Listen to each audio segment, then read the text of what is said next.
Hi everyone. So I wanted us to talk about something. Okay. So when I came back, we were talking about writing down uh our goals and ambition this year, things we really want to achieve this year. Prior to now, we've not really like written them down and had it like this and this is the steps. We do talk about them like beginning of the year, like from time to time. We are like goal oriented people, so we're always talking about what and what we really want to achieve. But I was like listening to someone online, and they were talking about how to write it down, and it kind of stick on me. What the Bible talk about writing. Say make the vision plain, so that he that runneth will run with it. So I really want to know what you can be looking at somewhere. I really want to know what your take is with, first of all, okay, what's really your take on writing down like your goals, your aspiration, especially when you have a partner or even as a single person? Do you think like it's worth it, like writing it down, or just like you said, just having it at the back of your mind? Yeah, it is very good for one at the beginning of a year to write his goal, his aspiration, what he or she intends to achieve in a year. It's very good. You articulate your major goal and your objectives step by step, weekly objective you are to be meeting, and which will lead to achieving the bigger goal at the end, because it's not enough to just write the goal down. You must have actions on your goal, which will has to do with the breakdown of goal into different parts, weekly objectives. And as you are working towards the weekly objectives, you are in the process of achieving your bigger goal. The thing is, yes, the most structural way of going about goal is to write it down and write what you want to achieve in every week towards achieving the bigger goal. But the most important is that once you have written it down, you don't need to go to the goal. Once you've start doing every bit of the goal weekly, it will be in your mind. The most important is to have a burning desire, which will give you discipline. Discipline in the sense that things that will be extraneous factors that will deprive you from achieving your goal weekly, you abstain from it, and also have an instrument of accountability. Accountability in the sense That's that where I disagree with you, where you said you don't need to go back to it. It's like a checklist for you. Yes. Just like you saying is accountability. So if it's like a checklist, just like when you have checklists even at work, you just kind of still go back to it. You still want to like touch bases and know, okay, I'm on course. Okay, I'm doing the right thing. Okay, this is what I said I'm gonna do. This is what I'm doing. So it's like a checklist. So, and when you have this checklist, I think it's pretty normal. Like it's expected that you keep going back to your checklist. Don't you think so? Yes, it's very normal for you to keep going back to your checklist, but you should also have somebody who will be monitoring you. That's exactly. I have that. I wanna talk about that also. I wanted to ask you because I came across someone saying, having a partner or a friend that you kind of check upon certain goals and aspiration, ambition. I think I want to call it your accountability partner.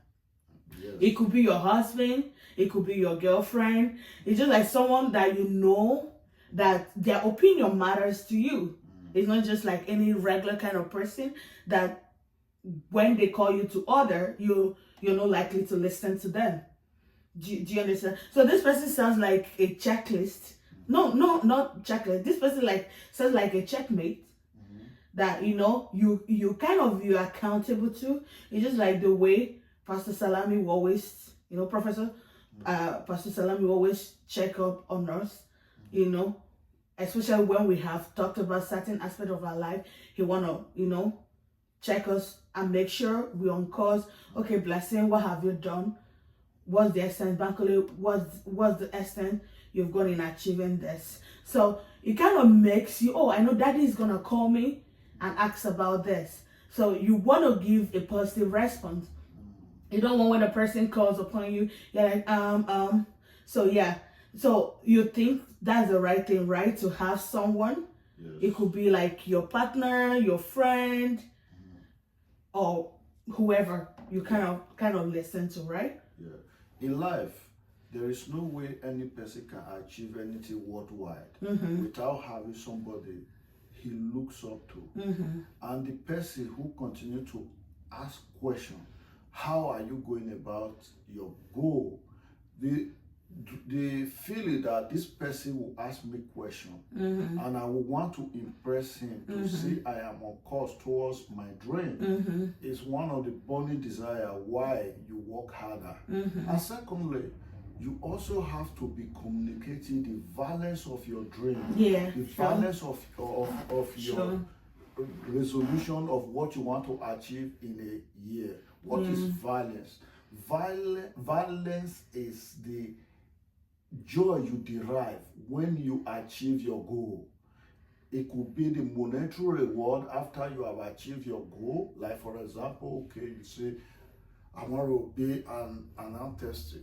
And you look at the people who are already done it before. The kind of dividends, the kind of benefit they are enjoying, the high remunerations they are making. It kind of gives you like a surge in you. A surge. That so you want to do this. The more you look at the picture of people who have attained the dream you are pursuing, they are enjoying a better standard of living. The more you want to work harder. So in doing that, you also have to have people who are like minds. People have a similar dream with you. In the course of your pursuit of your New Year resolution, person who has similar dream with you will be in a better place to tell you, this is what I have done. This is how I have done it. By so doing, you will have a step that will be motivating you to go higher. When you are having challenges in the course of attaining your weekly dream, weekly objectives, and your friend is telling you this is how I was able to achieve it, it somehow gives you motivation to want to go extra mile irrespective of the hurdles. And you see yourself overcoming the hurdles and achieving your weekly objective. You see, the desire, the burning passion to outperform your dream will be there. But when you are surrounded with people who are not a similar dream with you, they continue to bring in extraneous factor that will derail you, that will even make you not to be focused. They tend to be bringing it to you every time. And these are distractions to a dreamer. A dreamer must continuously surround himself with a fellow dreamer in a similar dream, which will make him or her to be on course. Just as he's having a spiritual figure or a mentor who has gone ahead, he will also have a form of a peer mate who is having similar dream, that they continue to interact and be in the spirit that will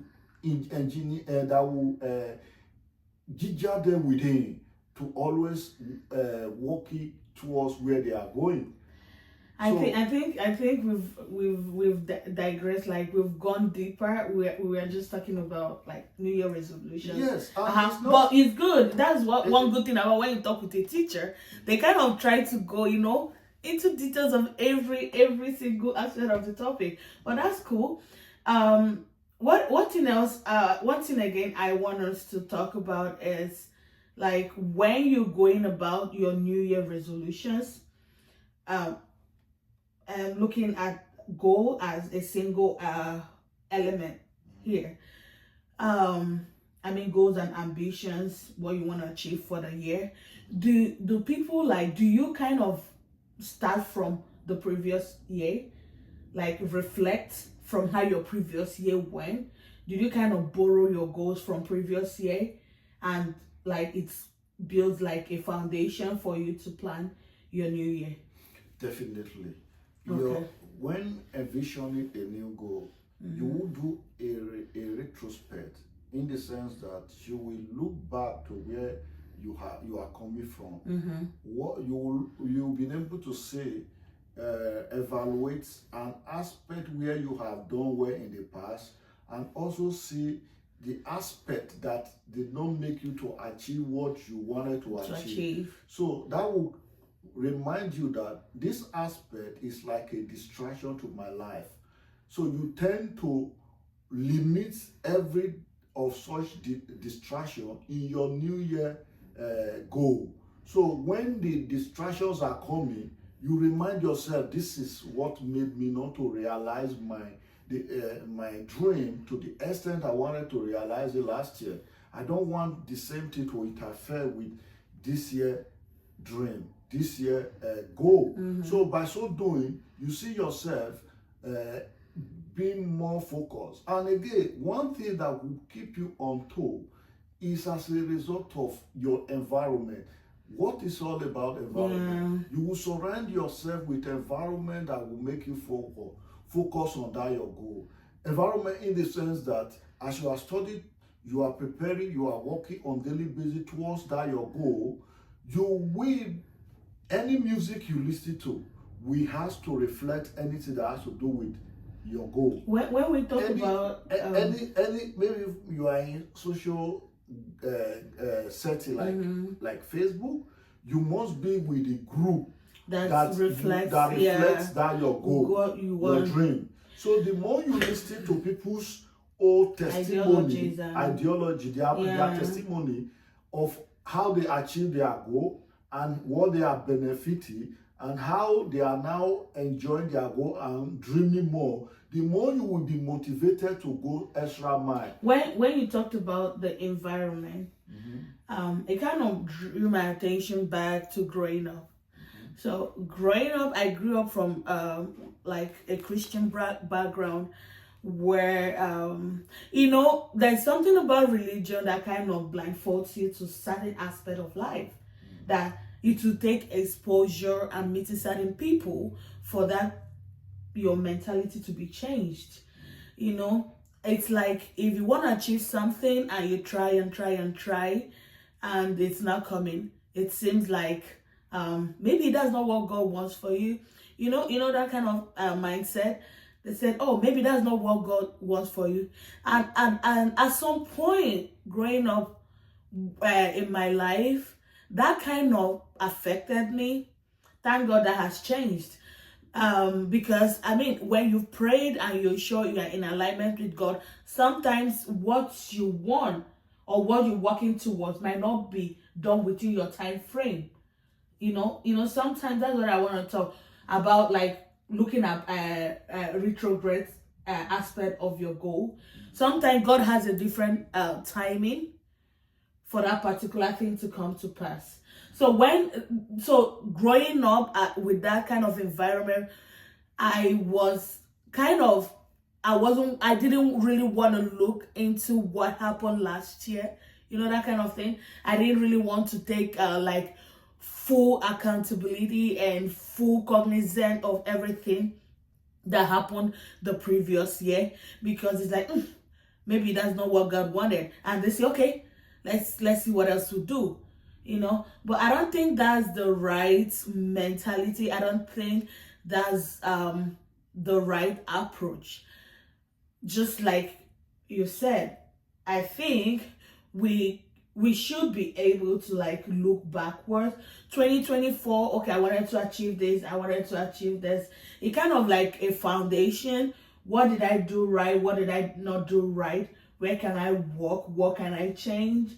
Is there aspect of my goal? Because I think sometimes the ultimate aim or your ultimate ambition might not change, but the way to achieve that could change with time. That's one thing life and experience have taught me. You you want to achieve this, there are several ways you could achieve it, and working on this and working on this to make this happen. Okay, it didn't happen this way. Maybe we need to change, re-strategize, rethink. You know, maybe I need more certifications. Oh, maybe I need more tutoring on this aspect. Maybe I need to listen more to somebody else, you know. I think the method to achieve those things can as well change. That's where it comes to point. We need to like look backward and see what I did and what I didn't do well, you know. So yeah, that's what I'm talking about when I'm saying look backwards to 2024. Not necessarily like dwelling on the past, because I mean the past wouldn't change. It wouldn't change. The only thing you can change is today and your future. You can't change the past. So I don't really want the past to hurt me. No. But I wanna use it like an example. You know, life experiences are the best teacher.